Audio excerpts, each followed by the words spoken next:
Bien, compañeros, muy buenos días. Hoy es 18 de marzo del año 2023. Gracias por estar en esta comuna virtual. Hay alrededor de 45 compañeros participando de ella y tenemos con nosotros a la representante a la Cámara, Jennifer Pedraza. Ella es de la Comisión Cuarta, una de las comisiones donde se habla del Plan Nacional de Desarrollo. Y yo soy Omar Arango Jiménez, miembro del Comité Ejecutivo de FECODE. Por el interés que tenemos sobre este tema, hemos invitado a una de las protagonistas de la noticia, como lo es la representante a la Cámara, Jennifer Pedraza. Muy buenos días, Jennifer Pedraza. Estamos pendientes de esta noticia de la inclusión de la propuesta del Sistema General de Participaciones en el Plan Nacional de Desarrollo y de la eliminación de algunos artículos que no nos conviene, como el 101, el 102. ¿Cuál es la información que tenemos para hoy, doctora Jennifer Pedraza? Bueno, hola Omar, un saludo para todas y para todos los profes que nos acompañan en este momento. Estoy muy contenta de estar aquí con ustedes para compartirles unas buenas noticias y también como unos retos y darles como un poquito del detalle ya del tejemaneje del plan de desarrollo. Lo primero que les quiero contar es que para bien hemos podido construir unas proposiciones, o sea, unas propuestas del plan de desarrollo, ya sea de eliminación o de modificación de algunos artículos, junto con el Magisterio Colombiano. Es decir, FECODE construyó su comité ejecutivo nacional unas propuestas que hemos suscrito varios y varias congresistas, por ejemplo, también la senadora Sandra Jaimes del Pacto Histórico, conmigo y muchos otros colegas que hemos decidido respaldar estas iniciativas. Lo que pasa es que realmente es la reunión de ponentes la que ya decide, debate, proposición por proposición, mejor dicho, si en la reunión de ponentes no hay alguien que levante la mano y diga, esa es mi propuesta, digamos que en el trámite concreto de la discusión es difícil que se incluya. Para bien, hemos logrado eliminar dos de los peores artículos que a mi parecer traía el plan de desarrollo. Ustedes los conocen, el artículo del FOMAC y el artículo del modelo híbrido de educación básica y media. No porque no creamos que las herramientas tecnológicas son unas herramientas importantes que hay que utilizar, por supuesto, pero de lo que estamos hablando es de sustituir parte de la presencialidad y todo lo que la disposición social del conocimiento en el aula implica. Y en ese sentido, pues lo considerábamos un artículo muy regresivo. Para bien, hoy ni el artículo 101 ni el artículo 102 harán parte de la ponencia, pero además al final de la discusión, cuando estuvimos pues en el planteamiento de los artículos nuevos, el magisterio FECODE propuso añadir un artículo nuevo y añadir un párrafo adicional en las bases del Plan Nacional de Desarrollo que recogiera la comisión de alto nivel que se estableció en el artículo 188 del Plan Nacional de Desarrollo del expresidente Iván Duque, gracias a la movilización del magisterio colombiano, con el objetivo de que el gobierno actual, el del presidente Petro y el de la vicepresidenta Francia Márquez, se comprometa a radicar el acto legislativo, la reforma al sistema general de participaciones que haya sido construida en esa comisión de alto nivel. Yo les tengo que contar que esta fue una batalla difícil porque al principio el gobierno no avaló el artículo y al ser el Plan Nacional de Desarrollo una iniciativa del Ejecutivo, digamos que si el Ministerio de Hacienda y el DNP dicen no va, pues no va, es difícil, digamos, lograr que se incluya, pero en este caso, gracias a la presión y a la influencia del magisterio, pues logramos que se incluyera. Quiero poner un asterisco acá y es que Planeación Nacional señaló que para aprobarlo había que derogar el 188 del Plan de Desarrollo de Duque. Nosotros planteamos que eso no debía ser así y tengo la información que tengo, la última información que tengo es que directamente el Comité Ejecutivo Nacional de FECODE pudo comunicarse con Planeación Nacional, pudo comunicarse con Planeación para que quedara exactamente el artículo que radicamos en la proposición de FECODE. Eso sería un gran avance porque aún nos queda un segundo round, que va a ser la segunda ponencia del plan de desarrollo, para terminar de afinar los elementos que consideremos muy relevantes. A mi parecer, ¿qué nos queda faltando? Esto está siendo difícil porque básicamente le piden a cada congresista que solo tiene un artículo, una proposición para defender, ¿sí me hago entender? O sea, yo presenté cerca de 75 proposiciones, pero a la hora de defender alguna, pues nos tocó escoger una sola. Y en mi caso, pues yo escogí la del Magisterio Colombiano, porque ustedes saben que yo vengo de la lucha por la educación superior como un derecho, voy a seguir luchando por la financiación plena de las universidades públicas, pero no tiene sentido si no logramos un preescolar público de 3 grados, si no logramos que los colegios públicos dejen de caerse en los techos, cerrar las brechas que ustedes más que nadie conocen, viven en carne propia, las brechas entre educación urbana y rural, las brechas entre educación privada y pública, entre muchas otras necesidades que hoy tiene el sistema público de educación en los niveles preescolar, básica y media. Entonces, les decía yo que aún creo que nos falta pues un debate que yo también, pues a mí me gustaría que ustedes también lo pudieran revisar. Hoy hay un artículo en el plan de desarrollo que modifica el artículo 18 de la ley 115.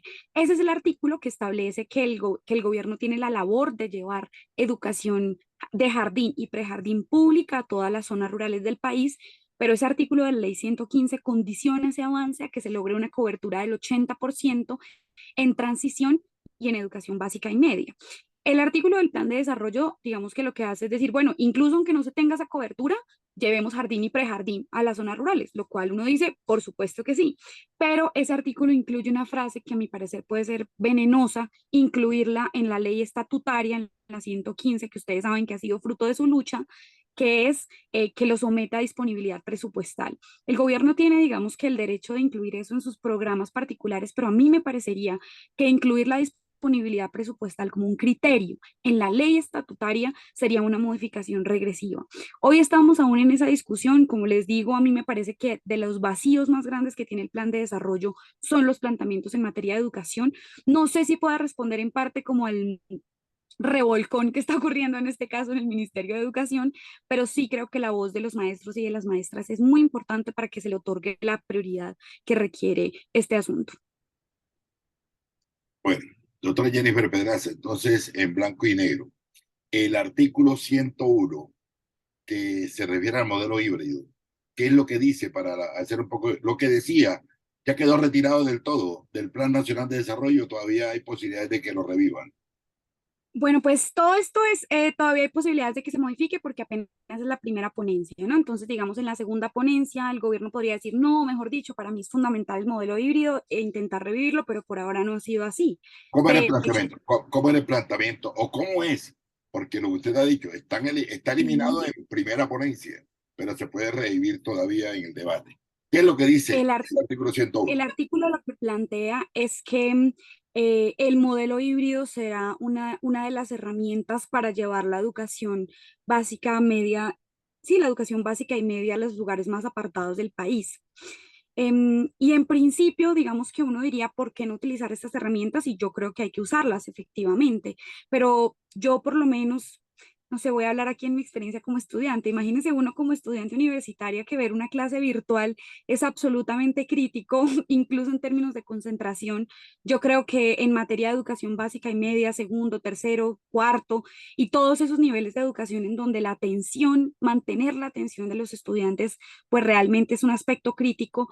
Creo que deberíamos apostarle más bien a hacer esfuerzos para combinar herramientas, pero siempre apostándole a un modelo presencial de educación básica, media y preescolar, por dos elementos adicionales, porque yo creo que la educación no es solamente los contenidos que se imparten, sino todo lo que se construye alrededor del aula, la relación maestro-estudiante o maestra-estudiante, la relación entre los compañeros, la disposición social al conocimiento, entre otros elementos, y además porque creo que mantener a los niños y a las niñas en sus casas viendo clases virtuales podría ser muy crítico incluso para las madres, que ya hemos vivido en las mujeres una sobrecarga laboral asociada al cuidado. En pandemia muchas lo denunciaron, la sobrecarga laboral, porque tocaba trabajar virtualmente en la casa, pero al tiempo pues hacer todas las labores de la maternidad y del cuidado, y creo que eso podría ser un aspecto crítico para las mujeres de las zonas rurales. Entonces, por eso creemos que sin estigmatizar las herramientas tecnológicas, y yo creo que los maestros y las maestras constantemente están en un proceso de formación, de recreación de sus herramientas e instrumentos pedagógicos, pero pues de ahí a que la apuesta central de este gobierno sea mezclar la virtualidad en educación básica y media, pues yo creo que lo mejor sería fortalecer la presencialidad, y para esto sí o sí hay que reformar el sistema general de participaciones. En eso sí creo que hay un gran acuerdo sobre la necesidad de reformarlo. La propuesta no traía inversión clara de recursos, porque podría ser bueno el trabajo digital, siempre y cuando cada muchacho tuviese su tablet, su buena conectividad, es bueno, pero esta propuesta venía incompleta. Claro, ese es el otro, ese fue el parte del debate, que es ya en términos de la conectividad que podemos encontrar en las zonas más apartadas del país, la posibilidad de contar con esas herramientas. En el plan plurianual de inversiones, en lo que hemos podido revisar, no hay un énfasis particular, digamos, en la conectividad para educación de modelo híbrido, no, la verdad no lo hay. Yo sí tengo que confesarles que pues es mi posición personal. Obviamente yo acojo Sí, lo que los maestros y las maestras consideren y lo que definan como para su estrategia y para su lucha, pero es que a mí sí me encanta la presencialidad. O sea, me parece que todo lo que permite que se teja la presencialidad, incluso en términos de movimiento sindical, de movimiento estudiantil, de las discusiones de las comunidades académicas y de las comunidades escolares, creo que esos son elementos difíciles de construir en medio de un ambiente virtual. De hecho, eso es algo que está viviendo hoy el movimiento estudiantil universitario. Varias universidades están en proceso de movilización hoy, pero por toda la virtualidad que hemos tenido, no hay un relevo claro de las organizaciones, del movimiento estudiantil. Y pues bueno, ya esa es como mi perspectiva de lo que yo valoro la presencialidad y de lo que yo creo que se construye en el aula presencialmente, ¿no? No para, como les decía, esto no implica que haya que descartar herramientas tecnológicas, por supuesto que no, y creo que hoy, mejor dicho, tenemos que aprovecharlas. No es una cosa en contra de la calidad de la educación, sino a favor de la calidad, pero creo yo que reemplazar la presencialidad es algo que sería muy difícil, especialmente para niños y niñas. No sé, yo les pregunté a los congresistas, ¿cuántos de ustedes tienen hijos o hijas que estudien en colegios en donde la mitad de la jornada sea virtual? Ninguno. Todos tienen hijos que estudian en los mejores colegios del país, con jornada única, mejor dicho, ya no son bilingües, sino trilingües, y yo decía, eh, hay que pensar en que todas y todos los niños del país merecen una educación de excelente calidad en ese sentido. Al final, incluso, por ejemplo, el director del DNP, Jorge Iván González, y Ocampo, que ustedes saben que pues, son profesores universitarios, estuvieron muy de acuerdo en que es difícil reemplazar la presencialidad por la virtualidad, digamos, de alguna manera. perfecto. Está todo el mensaje claro, pero de todas maneras el debate sigue. ¿Cuándo siguen, cuándo hay debates del Plan Nacional de Desarrollo, Jennifer? ¿Cuándo siguen los debates? Hay sesión de plenaria de Cámara de Representantes el próximo lunes festivo a las 7 de la noche para anunciar el plan de desarrollo. Ahí ya vamos a tener la ponencia para revisar en detalle la redacción. Ustedes saben que aquí el diablo está en los detalles.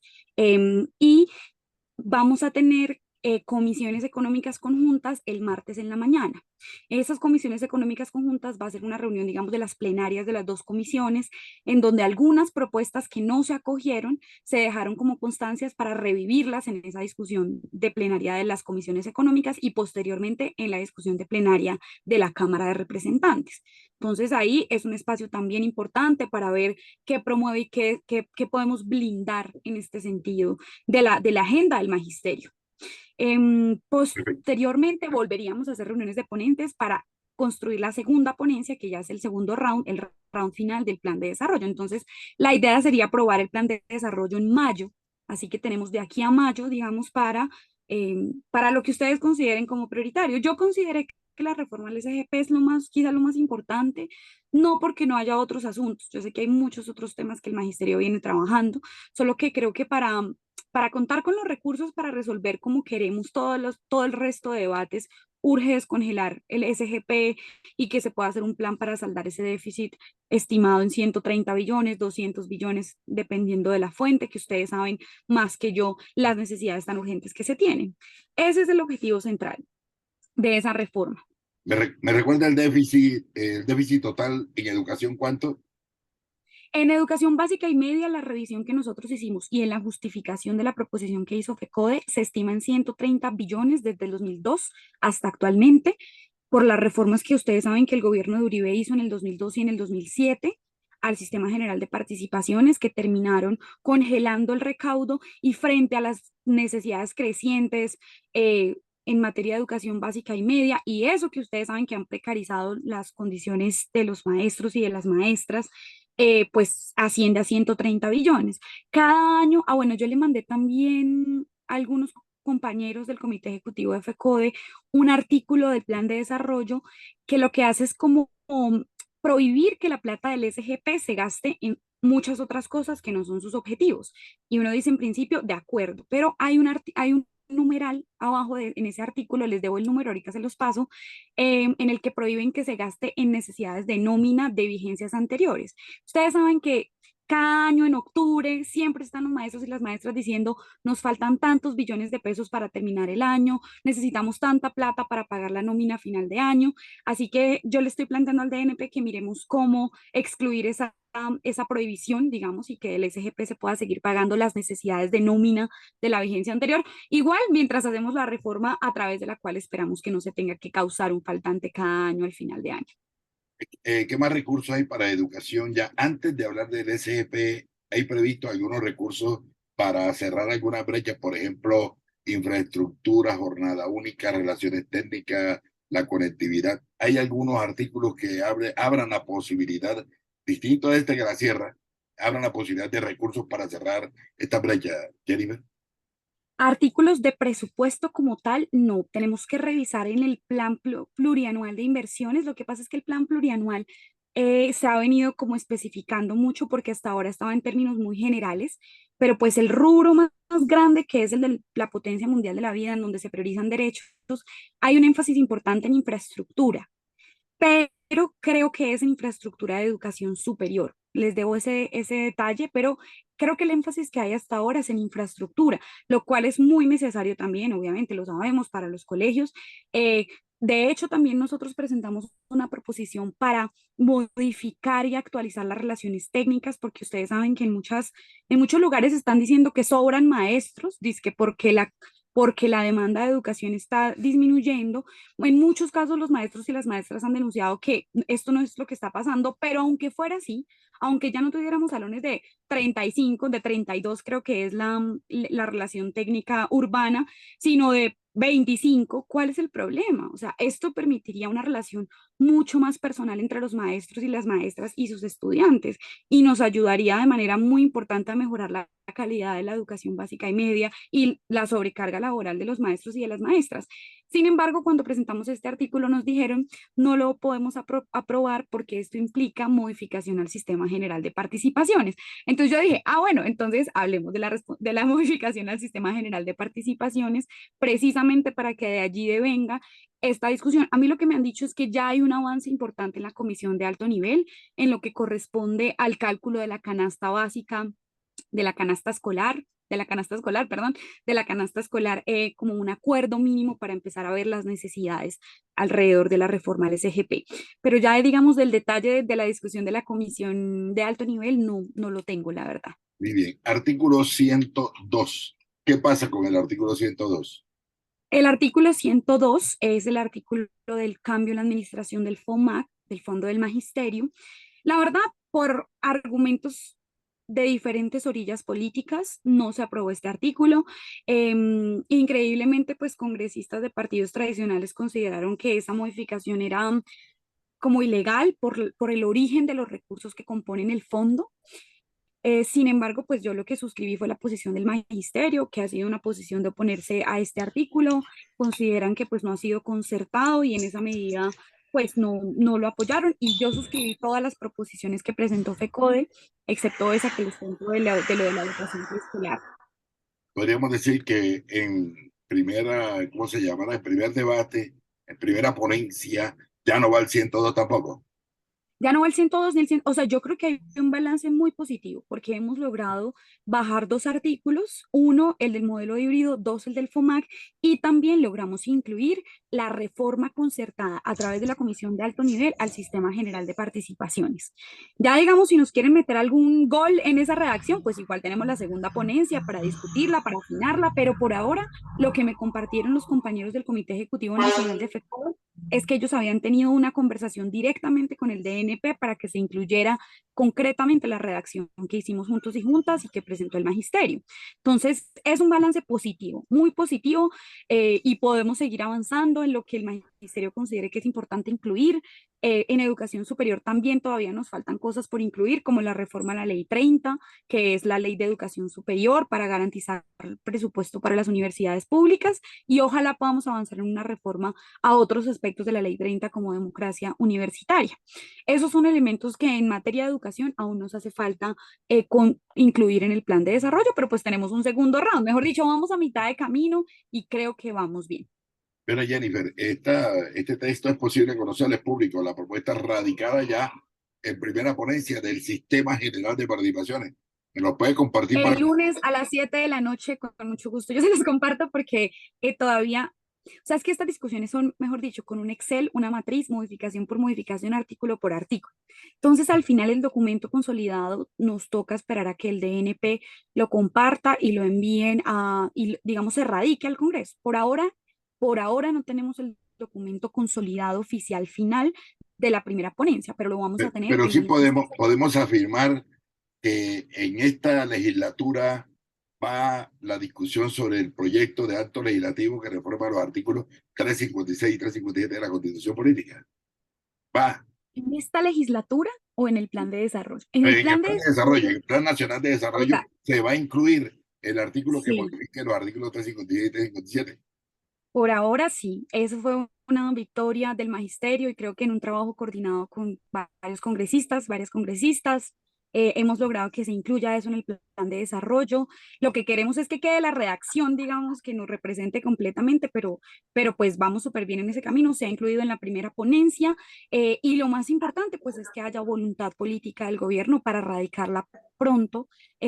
Para concertarla y radicarla pronto. Ojalá no nos coja 2026 el acto legislativo, porque ustedes saben que hay un nivel de desgaste de la coalición de gobierno y en general, digamos, de la dinámica en el Congreso. Pero realmente yo les quiero compartir, compañeros, compañeras, la reforma laboral, por ejemplo, a mí me encanta, me parece muy positiva. El gobierno viene con reforma pensional, reforma a la salud, muy importante todo eso, pero también es muy importante la educación. Y creo que tenemos que volver a posicionarla como una prioridad de este gobierno.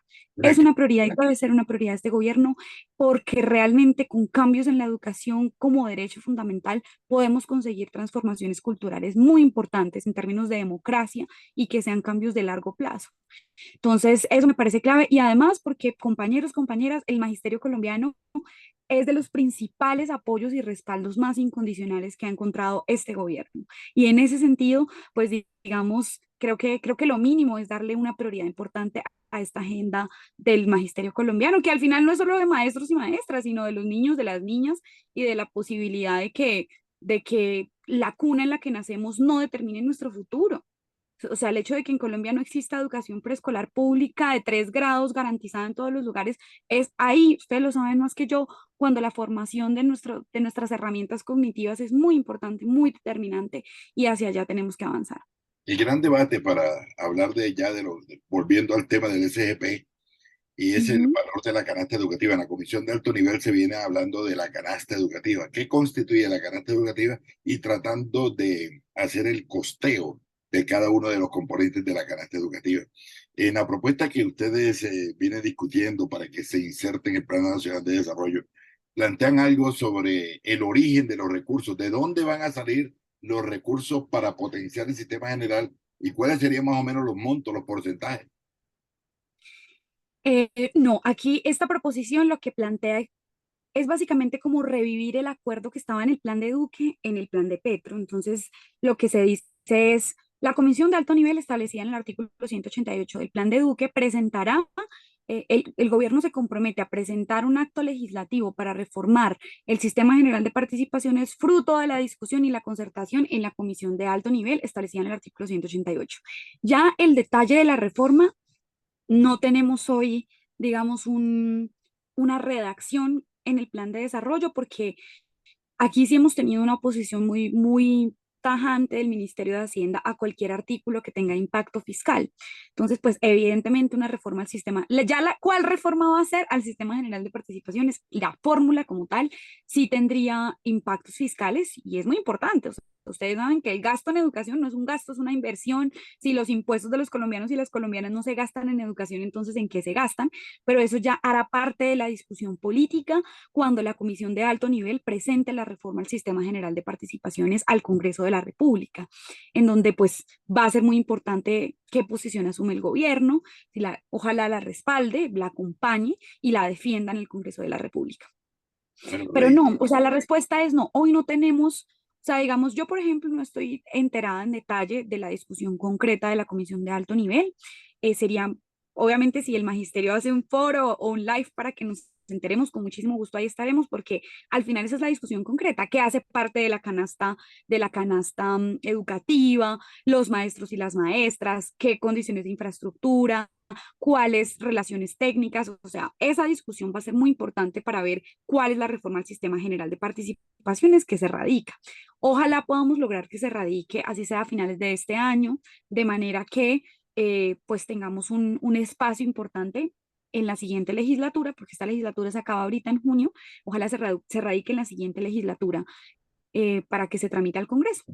Correcto, aquí hay un saludo de Luis Manuel Álvarez Pacheco. La virtualidad no debe suplantar la parte humana de relación sensible social del ser. Más bien esta debe ser una gran herramienta de apoyo didáctico, metodológico del proceso en el quehacer formativo de la educación. Luis Manuel Álvarez Pacheco del suroeste antioqueño. Y hay un saludo, Jennifer Pedraza, de los docentes provisionales. Aquí estamos 42 asistentes y hay como 10 o 15 que son provisionales. Cuando se habla de la relación técnica, se habla de la planta docente. En la reforma laboral también se habla de la dignificación del trabajo. Hay un artículo 125 de la Constitución Política que habla de los concursos. Se va a radicar o se está proponiendo por parte de FECODE el concurso especial para los docentes provisionales.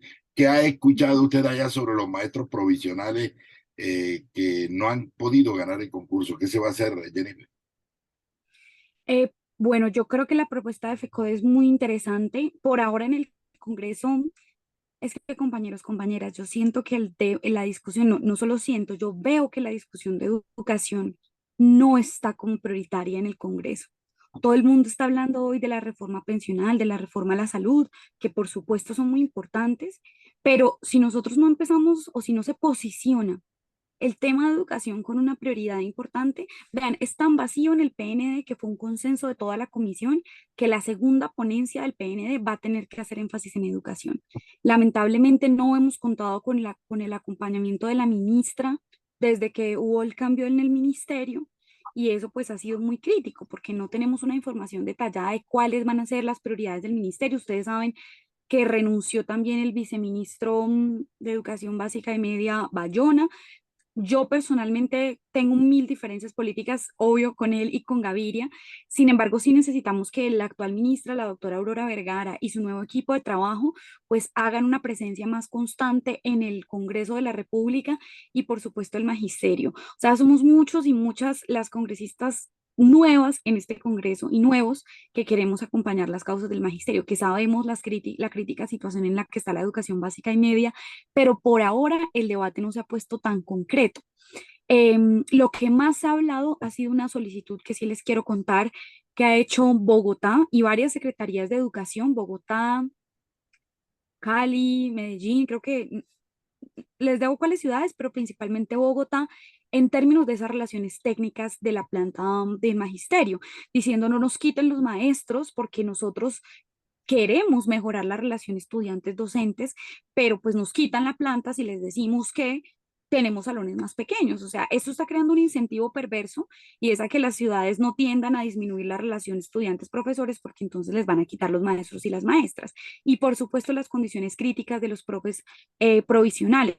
Esto también pasa en la educación superior. En la medida en que se congeló la planta de maestros y maestras en las universidades, ¿qué han hecho las universidades y qué ha hecho el sistema general? Suplir esa carga docente a través de profes ocasionales y provisionales que no tienen los derechos laborales que tienen los maestros, que están en condiciones precarias, a quienes ni siquiera les pagan los 12 meses del año, como si el arriendo no se pagara en diciembre, como si uno no se enfermara en diciembre, y ese tipo de precarización laboral tenemos que acabarla de todo el sistema de educación, que es muy difícil enseñar bien con hambre o enseñar bien pensando en que no se tiene las condiciones dignas para trabajar.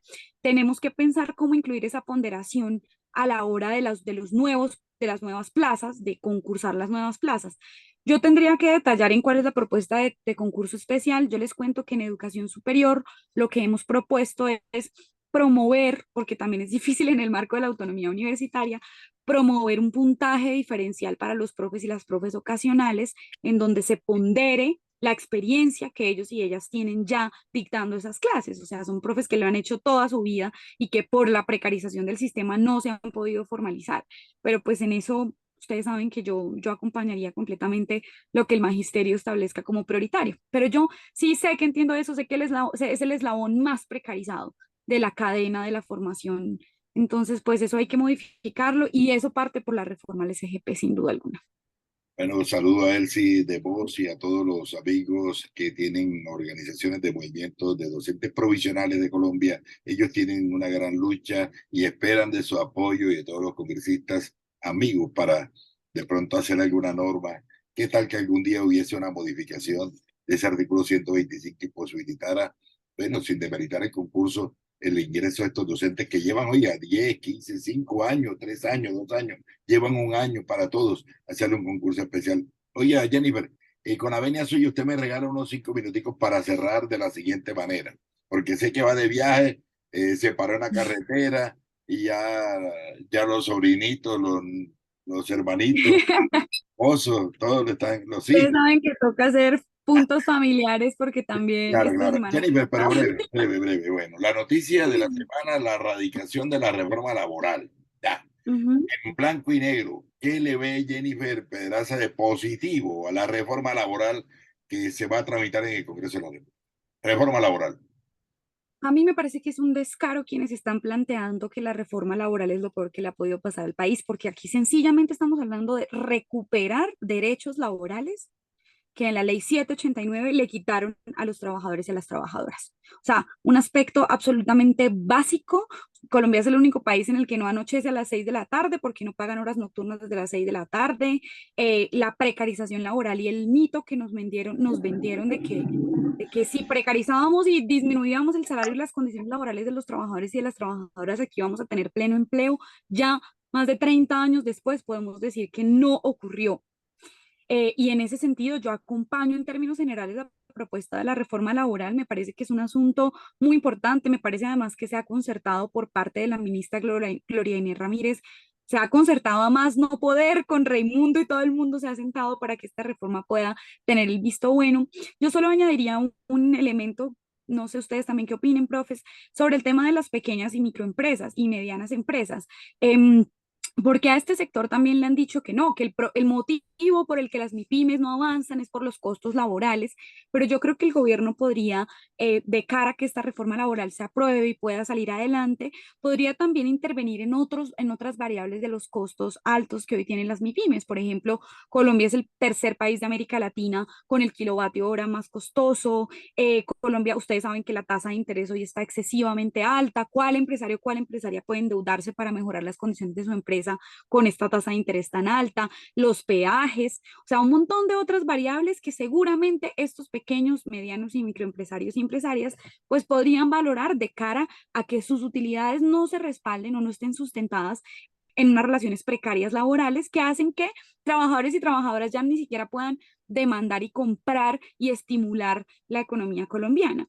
Eso es lo único que yo creo que también se le podría responder de manera democrática a este sector, que creo que es un sector digamos, muy asfixiado por los gobiernos neoliberales que hemos tenido previamente también. O sea, aquí ningún presidente se ha puesto la 10 con las pequeñas y medianas empresas. Todos y todas han estado del lado de las multinacionales antes que de la defensa de nuestra industria nacional.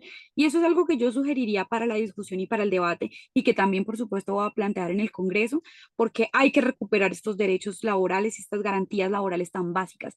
También creo que hay que hacer un matiz para escuchar a las organizaciones de campesinos, a las organizaciones de pequeños productores y productores agropecuarios en general, que ustedes saben que las relaciones de producción en el campo son particulares, o sea, dependen de las cosechas, y creo que ahí habrá que hacer una conversación con las organizaciones rurales para no ponerle al sector agropecuario de tajo las reglas de la producción industrial, pero pues creo que eso hace parte de la discusión democrática de la reforma. Pero en términos generales, Colombia estaba en deuda de recuperar derechos laborales tan básicos como el pago de las horas extras, de las horas nocturnas a los trabajadores y a las trabajadoras. Oiga, Jennifer, algunos aspectos sí sobre el tema de la reforma laboral es, ¿hay Ujú. algún mecanismo que se propone para la generación de empleo? Uno. Dos, para prohibir la tercerización, mediar en eso para que no haya tercerización. Hoy, por ejemplo, las cooperativas son las que se quedan con los salarios de los maestros, de los trabajadores, perdón.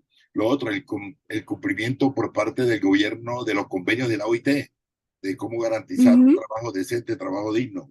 Y lo otro es lo de la ley estatutaria del trabajo, el desarrollo de los artículos 53, si no estoy mal, de la Constitución Política Colombiana. Todo eso se prevé allí en este debate. Bueno, yo les confieso que tengo que revisarla más en detalle porque he estado clavada en las reuniones de ponentes del plan de desarrollo, Claro. pero he tenido la posibilidad de conversar directamente con el ministerio en lo que tiene que ver con la implementación del convenio 190 de la OIT, que es el convenio para eliminar y extinguir el acoso sexual y el acoso laboral contra las mujeres. Me parece muy, muy, muy importante. Hay una apuesta del gobierno por la formalización de trabajadores y trabajadoras en el sector estatal. Ustedes saben que hay una tensión sobre el tema de las plantas temporales porque pues muchos trabajadores hoy están precarizados o tercerizados haciendo labores misionales. Ustedes saben que eso es precisamente lo que es ilegal. O sea, cumplir labores misionales en contratos de prestación de servicio es una cosa ilegal, pero sabemos que es hoy como funciona la mayor parte del Estado y en ese sentido pues creemos que el gobierno sí debería dar ejemplo a las empresas estableciendo un plan de formalización. Así no vaya a ocurrir todo en 4 años, porque sabemos que es una tarea, digamos, de largo aliento. Sí, no vamos a pedir una cosa imposible, simplemente un plan, digamos, de mediano plazo en el que haya una apuesta por la formalización de trabajadores y de trabajadoras. Pero yo creo, o sea, mejor dicho, les voy a decir que de mi ministerio, de los ministerios favoritos, a mí me parece que el Ministerio del Trabajo ha hecho una muy buena labor con esta reforma laboral. Creo que pues por lo que pude escucharle a los compañeros de las centrales obreras sobre la reforma laboral, no está enfocada tanto en la creación de nuevo empleo, sino en la dignificación del empleo existente. Entonces, como que creo que ahí hay una cosa que podríamos estar revisando para ver cómo lo podemos complementar. En el plan de desarrollo hay un artículo que a mí me encanta, que es un artículo que prorroga los subsidios a las empresas que creen nuevo empleo, especialmente para la juventud. Creo que esa es una herramienta que ha funcionado muchísimo y que deberíamos mantener para estimular la creación de nuevos puestos de empleo, especialmente en poblaciones con una altísima tasa de desempleo, como son las mujeres y las mujeres jóvenes. Claro que tenemos las esperanzas en que haya un excelente plan nacional de desarrollo y por fortuna usted está ahí pendiente. ¿Eh? Oye, y por aquí le mando un mensaje, Hermes Terán le dice que los apoya a los docentes provisionales porque ellos van a pedir concurso a la función pública y tienen 30.000 firmas, o yo, para que la respalde. ¿Usted va a apoyar a estos muchachos? A mí me encantaría, pues con todo el gusto del mundo, no solamente eso, sino también que nos reuniéramos. Yo me he reunido también con los compañeros que hoy son tutores, si no estoy mal. Mejor dicho, con las diferentes voces del magisterio colombiano, que yo sé que, mejor dicho, son muy diversas, pero sin duda alguna ahí estoy leyendo los docentes provisionales, OIT, UNESCO. No, sin duda alguna esto es un asunto que debe tratarse con rapidez y que debe incluirse en la disposición y en la discusión de la reforma al sistema general de participaciones. Al final estamos hablando de ampliar la planta de docentes y de priorizar, de garantizar que esos maestros y esas maestras que llevan muchos años de su vida, pues en la labor, ya en la práctica, enseñando, puedan contar con esa oportunidad para ser de planta, sin duda alguna. Jennifer, ¿y cómo ve esto de la reforma pensional? ¿Qué va a pasar con la reforma pensional? ¿Cómo la ve usted? Yo creo que aquí tenemos un punto importante. El gobierno presentó un sistema de modelo de pilares que lo que plantea es que las personas desde 4 salarios mínimos, tengo entendido, 3 o 4 salarios mínimos, coticen en Colpensiones y de ahí para arriba, uno de las personas que gane más de ese límite coticen Colpensiones, sino que lo pueda hacer a través de otros fondos. Yo que creo que toca hacer, no podemos permitir que ese límite o que ese umbral se disminuya, porque en la medida en que se disminuya ese umbral, o sea, si con Colpensiones solo van a poder cotizar las personas de un salario mínimo, lo que vamos a terminar es debilitando mucho el fondo público de pensiones. Entonces, esa es mi preocupación, que en la discusión, digamos, legislativa, ustedes saben que al final eso es un pulso, una disputa con la expresión del resto de partidos políticos. Ojalá logremos que ese umbral no se baje mucho para que Colpensiones pueda salir fortalecida esta reforma pensional. Jennifer, no le quitamos más tiempo. La agenda legislativa para la próxima semana, ya usted nos dijo el lunes a las 7 de la noche. ¿Cómo estamos ahí? Para estar pendientes de los maestros, porque hay muchas propuestas, Claro, la claro. personal, la reforma Bueno, a la salud, el Plan Nacional de Desarrollo, la reforma laboral, hay que estar pendiente de esos debates, ley de adición presupuestal, el contenido del Plan Nacional de Desarrollo hay que digerirlo muy bien. ¿Qué recomendación tiene usted para estos 50 educadores que están acá con nosotros? compañeros y compañeras, el Congreso está encendido. O sea, hoy tenemos el plan de desarrollo. Apenas me envíen el documento, con mucho gusto, Omar, yo te lo comparto para que ustedes lo Perfecto. difundan y podamos revisar cómo quedó la redacción final y obviamente a todas y todos los compañeros del CENDEFECODE, uno, pero dos, la reforma a la salud ya se está discutiendo en las comisiones séptimas, así que valdría muchísimo la pena. Todo esto se transmite por YouTube. Entonces, si hay alguno o alguna de ustedes que le interese particularmente ese tema, eso va a discutirse en comisiones séptimas. Por otro lado, la reforma laboral ya está radicada, también va a ir en comisiones séptimas, va a ir en comisiones séptimas, entonces la comisión séptima se va a poner muy buena. La adición presupuestal, que en este momento se está tramitando, que es en qué se va a gastar la platica de la reforma tributaria, esa también pasa por las comisiones económicas, terceras y cuartas, entonces ahí con muchísimo gusto nosotros vamos a estar rindiendo cuentas constantemente. Hoy gran parte de la adición presupuestal se va para el Ministerio de Educación. O sea, habrá que ver ya en detalle. Yo creo que la mayor parte de esa adición va a ser para educación básica y media, pero hay que revisar en detalle en qué se invierte esa adición presupuestal y cómo defendemos que la educación sea prioritaria. Bueno, doctora Jennifer Pedraza, ahora sí la dejamos ir con su grupo familiar. Muchas gracias por estar acá. Omar, muchas gracias a ustedes por el espacio y por la invitación. El Pero otro fin de semana, si quieren, con gusto nos podemos ver y les cuento en qué quedó todo esto de lo que hablamos hoy. usted va a ser nuestra reportera en el Congreso de la República. Compañeros, ¿tienen alguna inquietud acá, por favor? Una inquietud importante, rápida, de lo que no se haya aclarado. ¿Algún compañero? Oh, saludar a Jennifer y felicitarla por ese trabajo arduo que viene haciendo allá en representación de los maestros. Yo creo que los provisionales tienen allí una acción muy buena y ese apoyo de nuestro líder, Omar Arango, que siempre está ahí al frente. Gracias, Jennifer, desde Antioquia, Fran Gracias a ustedes, Ramírez. profes. Gracias Bueno, a ustedes, profes de todas las regiones, por todo lo que hacen en las condiciones más adversas. y sabemos que Jennifer quiere mucho a los educadores. Bueno, ¿otra inquietud? Obvio. Bueno, compañeros, compañeras, nos quedamos Gracias, aquí. profes, por el tiempo. Un Nos Gracias, quedamos abrazo. aquí. doctora Jenny, desde acá, desde el departamento de Bolívar, municipio de Mates. Te habla la docente. Dios me la bendiga, mil bendiciones, mijo. Sí, de Bolívar. Bien, compañeros, no se retiren, por favor. Vamos a parar la grabación para hacerla pública, esta importante charla y conversatorio con Jennifer Pedraza, representante de la Cámara. Ya nos dijo que va a estar aquí todos los sábados con nosotros. Ya, Yo muchas gracias, feliz. Jennifer. Muy amable y que la Ok, pasen muy bien.